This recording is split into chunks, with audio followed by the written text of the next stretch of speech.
နောက်တဲ့သင်ဖို့ဆက်ပြီးတင်ပြပေးချင်ပါတယ်ဒါတော့ဇူလိုင်လ10ရက်နေ့ကမန္တလေးဒေသကြီးမရယာနဲ့စင်ကူးမြို့နယ်ကြားပေါ့မရယာနဲ့စင်ကူးမြို့နယ်ကြားအေယာဝတီမြကမ်းပေးဒေသခေါ်တော့ရေလေကျွန်းဒေသပေါ့အဲ့မှာရှိတဲ့ကျွန်တော်တို့အုပ်ချုပ်ရေးအဖွဲ့ဝင်2ယောက်အုပ်ချုပ်ရေးအဖွဲ့ဝင်2ယောက်ကို PDF ဖွဲ့တွေကတနက်နဲ့လာရောက်လှုပ်ကြံသွားတယ်အုပ်ချုပ်ရေးအဖွဲ့ဝင်2ဦးနေရာမှာပဲပွဲချင်းပြီးတည်သွားတယ်ပေါ့ဗျာဖြစ်ခဲ့တယ်ပေါ့ဒီဖြစ်တဲ့နေရာကစင်ကူးမြို့နယ်ရွှေကုန်းတိုင်းကြီးရွာပေါ့ရွှေကုန်းတိုင်းကြီးရွာမှာဖြစ်ခဲ့တယ်အကြမ်းဖက်တွေလှုပ်ကြံသွားတာကရွှေကုန်းတိုင်းကြီးရွာအုပ်ချုပ်ရေးမှူးဦးအောင်ဆန်းမင်းနဲ့ရွှေတုံးကြီးရွာအုပ်ချုပ်ရေးတောင်ခံဦးစောတန်းပေါ့အဲသူတို့နှစ်ယောက်ကလာပြုံတပိတ်ဆိုင်မှာထိုင်တဲ့အခါမှာပြည်ရဲကလာပြီးတော့အနိကကျွန်တော်တို့လှုပ်ကြံသွားတယ်လှုပ်ကြံပြီးတော့ကျွန်တော်တို့ဆက်လီနဲ့ပဲပြန်ထွက်ပြေးသွားတယ်ပေါ့ပြန်မောင်းသွားတယ်ပေါ့ဒါကျွန်တော်တို့စင်ကူးမြို့နယ်မှာပြန်ကြားရတဲ့အချိန်တွေပေါ့ဒါကဘာကိုပြနေလဲဆိုတော့ကျွန်တော်တို့ပြီးခဲ့တဲ့ကာလတွေကလည်းကျွန်တော်တို့တောက်လျှောက်တင်ပြခဲ့တယ်ဒီအကြမ်းဖက်အုပ်စုတွေကသူတို့ဝင်ရောက်လာနိုင်ရှိတဲ့လမ်းကြောင်းတွေကဒီအေယာဝတီမြစ်ပဲအေယာဝတီမြစ်ကပဲလာမှာပဲသူတို့ပြစ်မှတ်ထားမဲ့နေရာတွေကတော့ခင်ဗျာနံပါတ်1ဒီအေယာဝတီမြစ်ကမ်းဘေးပေါ့ရေလက်ကျွန်းဧရိယာမှာရှိတဲ့ကြေးရွာတွေကိုကြေးရွာတွေမှာရှိတဲ့ကျွန်တော်ပြည်သူတွေကိုဝင်ရောက်တပ်ဖြတ်တာတွေလုပ်ကြံတာတွေဒါတွေလုပ်နိုင်တယ်ဘာကြောင့်ဒါတွေလုပ်နိုင်လဲလို့ပြောရလဲဆိုတော့ကျွန်တော်တို့တစ်ဖက်ဒီစကိုင်းတိုင်းဒေသကြီးဘက်ချမ်းပေါ့ဒီဝက်လက်ဧရိယာတကြောပေါ့ဝက်လက်ဧရိယာတကြောမှဒီတခြားတကြောလုံးပေါ့အဲ့ဒီတကြောလုံးကပွင့်နေတာတက်မလို့ကဒီစကိုင်းတိုင်းဘက်ချမ်းမှာကျွန်တော်အပြေးဝကျွန်တော်ကွက်ပြစ်မနေနိုင်သေးဘူးဒီမန္တလေးတိုင်းဒေသကြီးဘက်ချမ်းမှာတော့ကွက်ပြစ်နေနိုင်တယ်တစ်ဖက်စကိုင်းတိုင်းဒေသကြီးဘက်ချမ်းမှာတော့ကွက်ပြစ်မနေနိုင်ဘူးကွက်ပြစ်မနေနိုင်သေးတော့အကြမ်းဖက်အုပ်စုတွေကကျွန်တော်တို့ဒီရေလဲကျွန်းကျွာတွေပေါ့လက်ရှိတော့တက်မလို့ထိန်းချုပ်ထားတယ်လွတ်ဒီကျွန်တော်တို့လုံခြုံရေးချထားတဲ့နေရာတွေရှိမှာပေါ့မရှိလည်းမရှိပါအားတဲ့နေရာတွေရှိမှာပေါ့အဲ့တော့ဒါကိုအကြမ်းဖက်အုပ်စုတွေကကျွန်တော်အခွင့်အရေးပြအသုံးချပြီးတော့လက်ရှိကကျွန်တော်မြေတက်ချင်းဖြစ်တယ်မြေတက်ချင်းပြီးတော့သူဆက်လီလေးနဲ့လာမယ်လာပြီးတော့ဟလာသူတို့အကြမ်းဖက်သွားဖိုက်ပြန်ပြေးမယ်ပေါ့အဲ့ဒီလိုတွေလောက်လာနိုင်တယ်ဒါကြောင့်ကျွန်တော်တို့ကဒီရေလေကျွန်းဧရိယာတွေတော့ကျွန်တော်တို့ကောင်းကောင်းသိထားဖို့လိုတယ်ပြီးရင်ကျွန်တော်ဒေသခံတွေအနေနဲ့လည်းကျွန်တော်တို့ဒီတိုင်းပဲဟိုကောင်းနေလာလို့သမီးခင်ဗျားတို့ဒီတိုင်းပဲခံနေမှာလားငိမ့်ခံမှာလားလဲစင်းပြီးငိမ့်ခံမှာလားဒါမှမဟုတ်ဒုတ်ချင်းဒါချင်းလောက်မှာလားကျွန်တော်တို့အရှင်းနဲ့ဒုတ်ချင်းဒါချင်းကိုကျွန်တော်အားပေးတယ်ဒုတ်ချင်းဒါချင်းကိုကျွန်တော်သဘောကျတယ်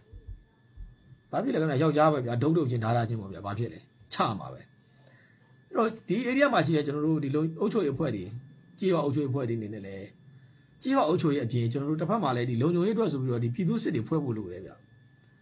မဟုတ်ရင်ခင်ဗျားတို့ကြွဆွဲသူ့ကိုဆွဲခံလိုက်ပဲအကြမ်းဖက်အုပ်စုတွေခင်ဗျာသူတို့ရဲ့ဝင်ရောက်လာနိုင်ခြေလမ်းကြောင်းတော့ကျွန်တော်ဒီအေယာဝီမြစ်ပေါ့ဗျာအေယာဝီမြစ်ကမြစ်တက်တော့ခင်ဗျာဆက်လေးနဲ့လာမယ်ခင်ဗျာဆက်လေးလေးကိုခင်ဗျာရေစုံကအပေါ်ကနေပြီးအောက်ကိုခင်ဗျာဆက်လေးတက်ပြီးမျောလာမယ်မျောလာပြီးကန်းကပ်ပြီးတော့ခင်ဗျာဖုံလုံးမယ်လုပ်ပြီးခင်ဗျာပြန်ပြီးတော့ပြင်မယ်ဆက်လေးနဲ့ပြန်ပြင်မယ်ခင်ဗျာဟိုဘက်ရောက်ပျောက်တာပဲလေဗျာဒါကြောင့်ကျွန်တော်တို့က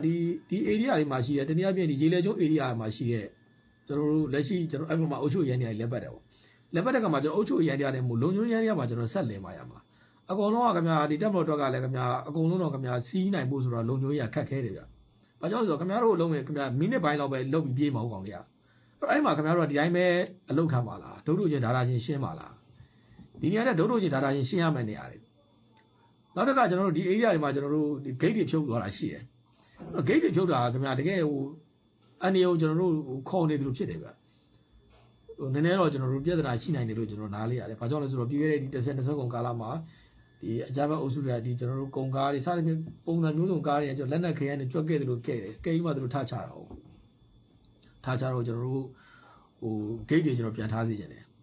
gate တွေပြန်ထားစေချင်တယ်မဟုတ်ဆိုတော့ခင်ဗျာဘယ်လိုပဲဖြစ်လို့ရအောင်တင်ပါပဲအဲ့ဒီမှာကျွန်တော် X-ray gate လည်းမရှိဘူးခင်ဗျာအဲ့ဒီတကြောလုံးခင်ဗျာဆင်းလာတဲ့ X-ray gate မရှိဘူးကျွန်တော်တို့လည်းသွားခဲ့ဘူးတာပဲအဲ့ဒီမှာကျွန်တော်တို့ဒီ photo လမ်းဆောင်မှာတကယ်ရှိတယ်အရင်တော့ကျွန်တော်စင်မှု gate တွေရှိတယ်လက်ရှိတော့ကျွန်တော်တို့ photo gate တော့ရှိနိုင်ပါသေးတယ်ကျွန်တော်ချိုးတော့ကျွန်တော်ဂျား gate တွေကျွန်တော်ဖြုတ်ပလိုက်ပြီအဲ့ဂျား gate တွေအဲ့ဒီ gate တွေဆိုတာကျွန်တော်မျက်လုံးနဲ့ပဲအာအောင်၅ပါးနဲ့ပဲဆက်ရတာ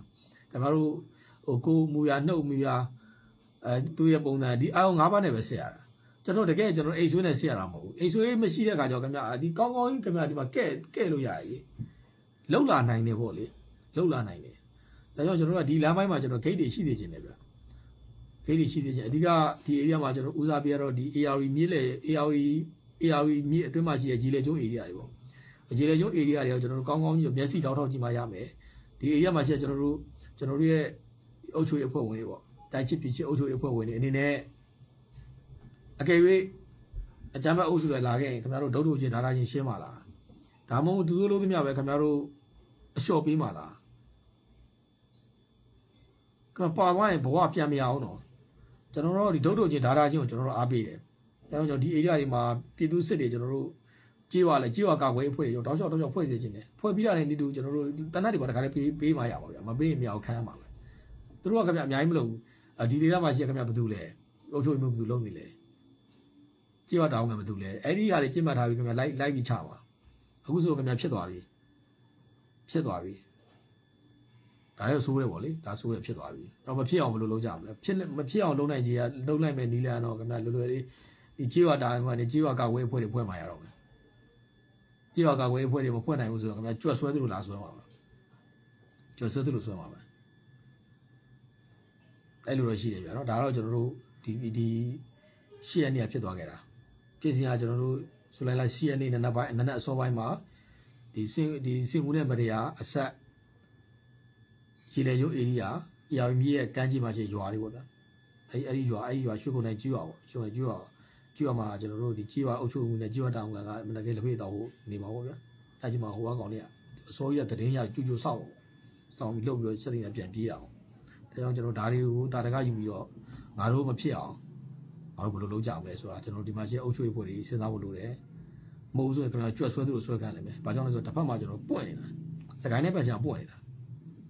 စကိုင်းနဲ့ပတ်ချာပွင့်နေတာပြီးရင်ခင်ဗျားကလည်းဒီအဲ့ဒီဒေသမှာခင်ဗျားကလည်းတိုက်ပွဲတွေခင်ဗျာအကြီးကျယ်ဖြစ်ခဲ့တာပဲအကြီးကျယ်ဖြစ်ခဲ့တော့ခင်ဗျာလက်နက်တွေဘယ်နှဝက်လို့ဝတ်ထားမှမသိဘူးကဲ